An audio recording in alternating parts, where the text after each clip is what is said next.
Bonjour à tous, bienvenue sur EDC+. Aujourd'hui, je vous propose de parler un petit peu de self-défense pour les débutants. Quoi de mieux pour cela que de parler un petit peu de ce bouquin, Je pratique la self-défense pour les nuls.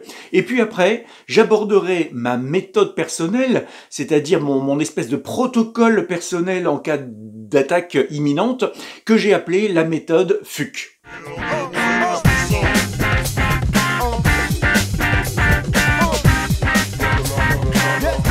Évidemment, vous l'avez compris, je l'ai appelé la méthode FUC pour ne pas prononcer à l'anglaise et pour ne pas avoir de problème avec les algorithmes de YouTube. Mais vous avez compris également que c'était un bon moyen pour retenir le nom de cette méthode. Alors, la méthode, donc, le protocole en question, on va y venir. On va commencer par parler un petit peu de ce bouquin. Voilà, donc, un bouquin de Guillaume Morel qui s'intitule « Je pratique la self-défense pour les nuls ». Alors, c'est un bouquin effectivement pour les débutants, les gens qui ne s'y connaissent pas trop, mais je dois avouer, moi je peux vous le conseiller, c'est un bouquin qui vaut dans les 17 €, 16,95 exactement. C'est un bouquin qui est plutôt intéressant dans la mesure où il synthétise des notions qui ont sans doute été vues par vous dans différents domaines, soit des bouquins, des articles, des vidéos, mais il y a aussi des références, il y a aussi des interviews, il y a aussi des renvois vers des travaux de recherche. Donc, franchement, c'est un bouquin, alors je vais vous avouer franchement que je n'ai lu que la moitié pour l'instant, je n'ai pas fini de le lire, mais que je peux recommander déjà. Ce bouquin est fait autour d'un sommaire, d'un menu que vous pouvez voir ici. J'espère que vous allez bien le voir.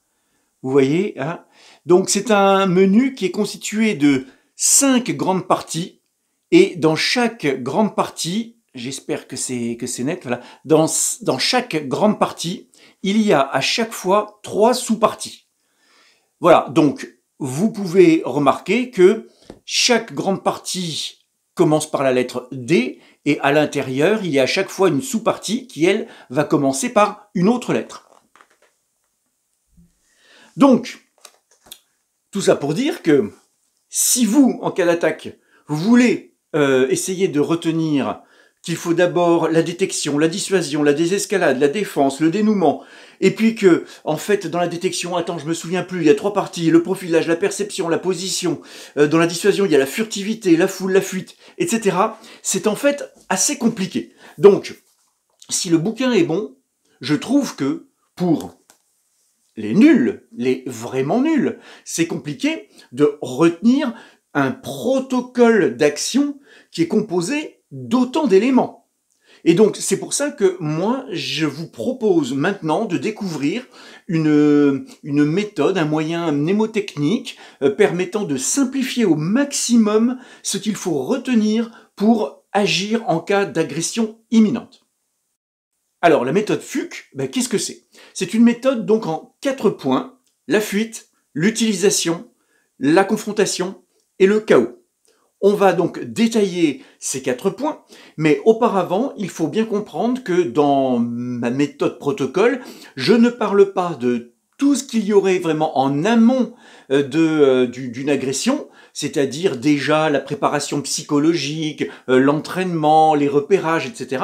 Et je ne parle pas non plus de tout ce qu'il y aurait en aval d'une agression, à savoir appeler les secours, appeler la police, se faire soigner, etc.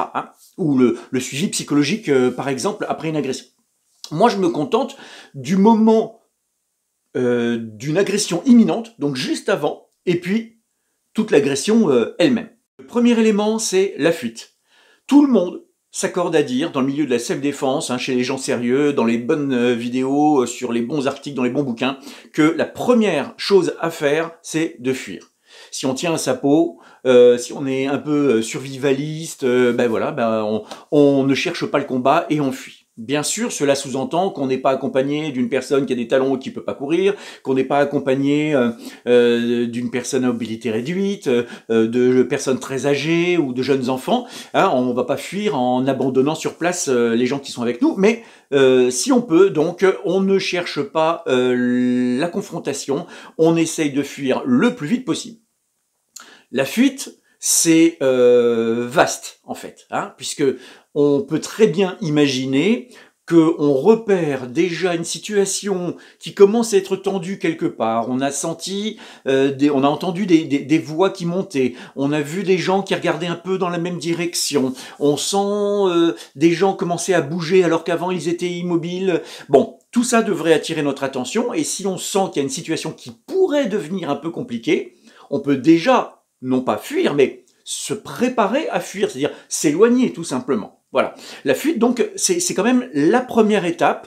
On ne cherche absolument pas à être ni curieux de savoir ce qui se passe quand on sent qu'il y a un petit truc, ni on ne cherche à faire fonctionner son ego personnel, hein, en disant bah tiens, il y a quoi, il y a un gars qui cherche quelqu'un, je vais aller voir ce qui se passe. Non. On est sérieux, justement, et c'est pas forcément facile, eh bien, on se dit, allez, il se passe sans doute un truc, je m'en vais, ou alors, eh ben, il y a quelqu'un qui commence à se rapprocher de moi, ben, je peux partir en cours. Voilà. Premier élément, donc, la fuite. Deuxième élément de ma méthode FUC, c'est utilisation. L'utilisation de quoi? Eh bien, l'utilisation soit d'objets qu'on pourrait avoir ramassés en partant ou en fuyant, d'objets qu'on peut avoir sur soi si on a un couteau de cou, si on a une petite lame quelque part, des objets, je rappelle, qu'on n'a normalement pas le droit de porter. Mais si on a une petite bombe au poivre, si on a une revue qu'on peut rouler pour se servir comme d'un bâton, etc. Bon, n'importe quoi qu'on pourrait avoir comme objet, mais aussi donc l'utilisation du milieu extérieur. C'est-à-dire se servir bien sûr du décor pour pouvoir se cacher, se servir du décor pour avoir le temps de fuir juste en n'étant pas repéré pendant quelques minutes. Ça sous-entend aussi peut-être l'utilisation que on est tout le temps plus ou moins quand même attentif au milieu extérieur. C'est-à-dire que pour pouvoir fuir, il faut avoir déjà regardé un petit peu le milieu, et pour pouvoir utiliser des objets éventuellement ou convenablement le milieu qui nous entoure, il faut peut-être déjà avoir été attentif, avoir été un peu observateur. Donc, dans cette méthode que je préconise, la méthode FUC, eh bien, le U de utilisation renvoie quand même à une espèce de préparation mentale quotidienne, où on essaye d'être un petit peu attentif aux portes de sortie dans un lieu public, on essaye d'être attentif aux objets qu'on a autour de soi et qui pourraient servir le cas échéant. Voilà donc mon conseil hein, dans l'utilisation, c'est pouvoir utiliser tout ce qu'il y a autour de soi, mais à condition peut-être d'avoir déjà repéré des trucs avant. Troisième élément, c'est la confrontation.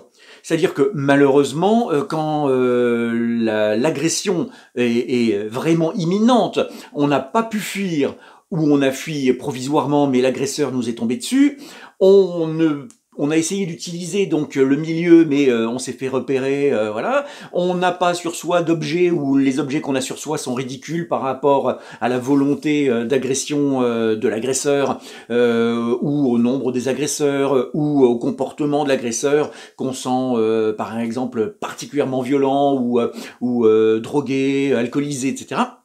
Et donc, on est à un moment donné obligé de se confronter à notre agresseur. Et alors, la confrontation, là encore, ça ne veut pas dire combat. Confrontation, avant qu'il y ait un contact physique, il y a certainement un contact visuel avec une attitude au niveau du visage, au niveau du corps, et il y a une attitude verbale à avoir avec l'agresseur.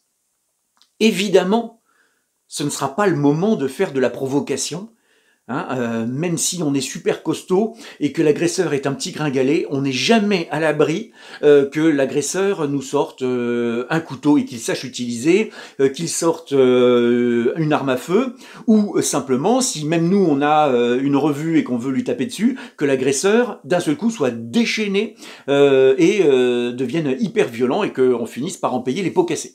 Donc, pas de provocation, mais une attitude à avoir qui est celle, on a déjà parlé dans la vidéo que j'avais faite sur l'homme gris, une attitude qui serait celle de l'homme qui n'est ni une victime, ni dans une posture d'agressivité. Vous voyez, il faudrait essayer vraiment de jouer l'apaisement. Je dis bien jouer l'apaisement parce que, bien évidemment, la plupart du temps, vous allez essayer d'apaiser la situation, mais si vous sentez que vous pourriez avoir le dessus, il faut quand même jouer l'apaisement, hein, pour les raisons que j'ai évoquées juste avant. Donc, on joue l'apaisement, on montre les mains tout en se protégeant le corps éventuellement. On donne à l'agresseur ce qu'il demande, si c'est un objet, si c'est juste matériel, on va essayer de sauver sa peau et donc on donnera tout ce qu'on peut.